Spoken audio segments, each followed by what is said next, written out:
Harka fuunee shamaa akkam jirtu kabajamoo dhaggeeffattootaaf daawwattoota Kello miidiyaa odeeffannoon guyyaa irraa of harkaa qabnu kunooti. Jawar Mohammed sirni barnootaa Itoophiyaa ilmaan hiyyeessaa fi baadiyyaa akka yuunivarsiitiin seenne hojjetaa jira jedhe.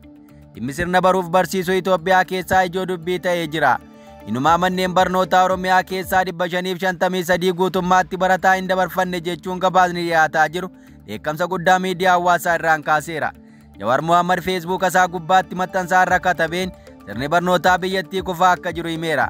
Barattoota qormaata biyyaalessaa baranaa qoraman qabxii gaarii galmeessan jajjabeessuun gaarii ta'e osoo jiru kufaatii hamaa sirni barnootaa keessa seenee akka hin haguugne of eeggannoo gochuu fe'isaa jedha. Barattoonni qabxii olaanaa galmeessan irra jireessi manneen barnootaa addaa fi kanneen dhuunfaa keessatti baratan ta'uu isaa kan ibse Jawar barattoota biyyattii waliigalaa keessaa kanneen mana barnootaa bultii addaa fi dhuunfaatti barachuuf carraa qaban 500 qofa ta'uu isaanii ibse. Jawar warri hafan 995 manneen barnootaa mootummaa keessatti barachuu isaanii ibsuun manneen barnootaa kun ammoo barattoota qoraman keessaa 504 qofa dabarfatanii jedhe. Kana jechuun ijoollee qubaan lakkaaman manneen barnootaa addaatti fudhatamuuf carraa argataniin alatti ilmaan hiyyeessaa fi baadiyyaa akka jiruun carraa yuunivarsiitii galuu hin argatanii jedhe. Manneen barnootaa addaa 187 ka dhuunfaa 151 yoo dabarsan ka mootummaa 504 dabarsan jedha gabaasni ministeera barnootaa.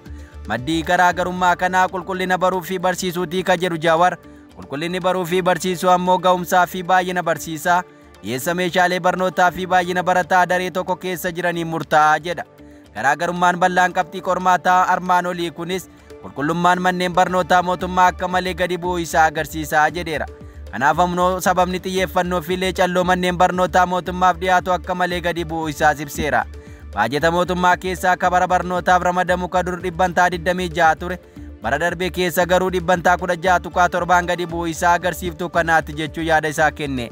Kanaafuu qabxii ijoollee qubaan lakkaa'amtuu qabxii gaarii galmeessitee jedhu of qaqqabuun kufaatii hamaa barnoonni biyya keenyaa keessa galee haguuguuf yaaluun of sobuudha jedhe Jawar barreessuun barataa harka 95 moggaatti gatanii ijoollee carra qabeeyyii fi ilmaan dureeyyii qubaan lakkaa'aman qofa irratti xiyyeeffachuun humna namaa biyya ijaaruuf barbaachisu lakkoofsaa fi ga'umsaan ga'aa ta'e horachuu hin yaadamu jedheera. Wandaallee Abaa'u lammii beenyaas yaada kana fakkaatu kaleessa kennuun isaa kan yaadatamu. Biyyattii keessatti ilmaan qondaalota mootummaa fi maatii dureeyyii ta'aniin alatti fuulduratti barnootaan milkaa'uun akka hin yaadamne namoonni kunneen yaada isaanii kennataniiru. Oduu keenya itti aanuun manneen barnootaatti miidhaa saalaa fi kaan barattoota dubararra ga'aa jira jechuun komishiniin mirga namoomaa ibse.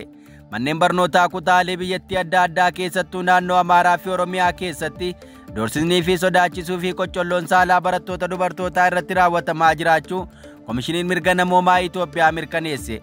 Kunis barsiisotaa fi barattootaan raawwatamaa akka jiru komishinichi ibseera. Kana malees manneen barnootaa tokko keessatti daa'imman adabbii qaamaa fi xiinsammuu akka irra ga'u akkasumas sababa walitti bu'iinsa hidhattootaa fi humnoota nageenyaa mootummaa gidduutti keessumaa naannoo Amhaaraa fi Oromiyaa keessatti adeemsifamaa jiruun barattoonni balaadhaaf saaxilamaniiru jedhe.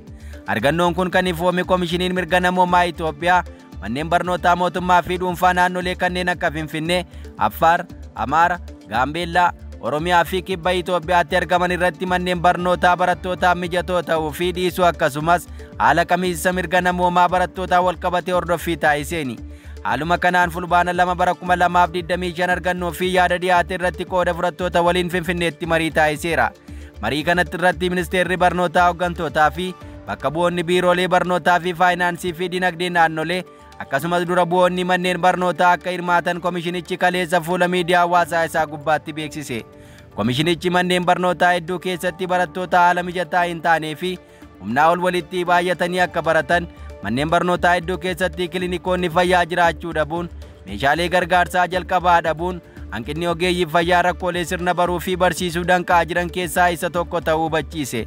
Manneen barnootaa hordofaman hunda keessatti imaammanni eegumsa daa'immanii fi farra loogii jiraachuu dhabuun naannolee kanneen barnoota tokkotti manneen jimaa, shiishaa fi puulii baay'achuun akkasumas sirni komii barattootaa daa'immanii fi mijatu jiraachuu dhabuun dhimmoota mirga namoomaa ciccimoo fi adeemsa baruu irratti dhiibbaa hamaa geessaa jedheera.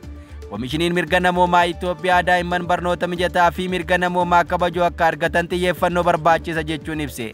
Daayiriktarri kutaa mirga dubartootaa fi daa'immanii komishinichaa Salamaawwit Girmaay hirmaattotaaf akka himanitti mootummaan mirga daa'immanii eeguuf itti gaafatamummaa akka qabuu fi Komishiniin mirga namoomaa Itoophiyaa adeemsa barnootaa daa'immanii mijataa fi mirga namoomaa kabaju mirkaneessuuf hojii isaa cimsee akka itti fufu dhaamaniiru. Oduu keenya birootiin biyyoonni 42 haala qabiinsa mirga namoomaa Itoophiyaa keessaatiin yaaddoo qaban himan. Biyyoonni 42 ibsa waloo dhaabbata mootummoota gamtoomaniif barreessaniin haala qabiinsa mirga namoomaa Itoophiyaa irratti yaaddoo qabaachuu ibsuun walabummaan bu'uuraa daangeffamaa jiraachuu isaanii eeran.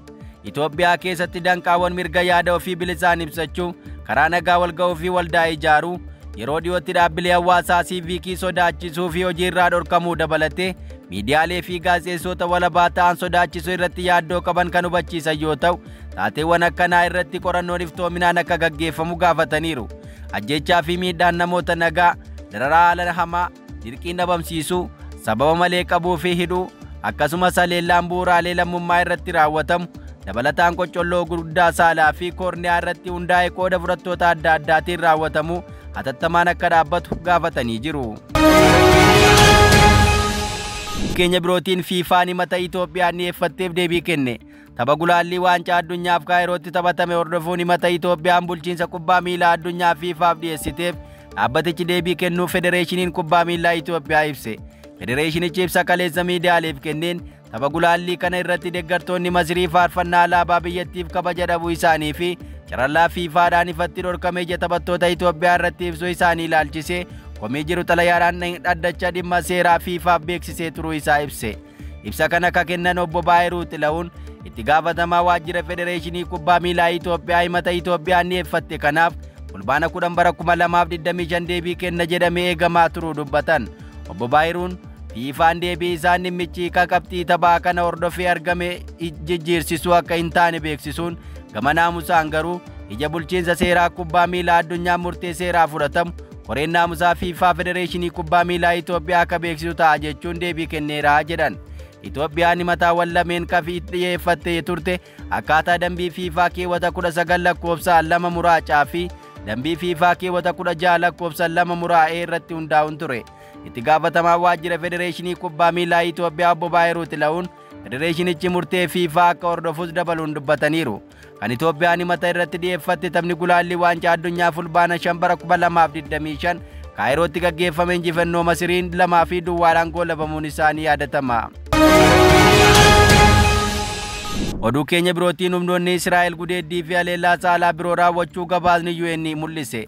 Gabaasni haaraan mana maree mirgoota namoomaa dhaabbata biyyoota gamtoomanii irraa bahe Israa'el Gaazaa keessatti sanyii duguuggaa raawwachaa jirti jechuun argannoo UN isa cimaa ta'edha jedhan. Gabaasni kun humnoonni nageenyaa Israa'el lammiilee Filisxeem Gaazaa irratti miidhaa saalaa fi koorniyaa irratti xiyyeeffate qaqqabsiisuu isaanii ibsan.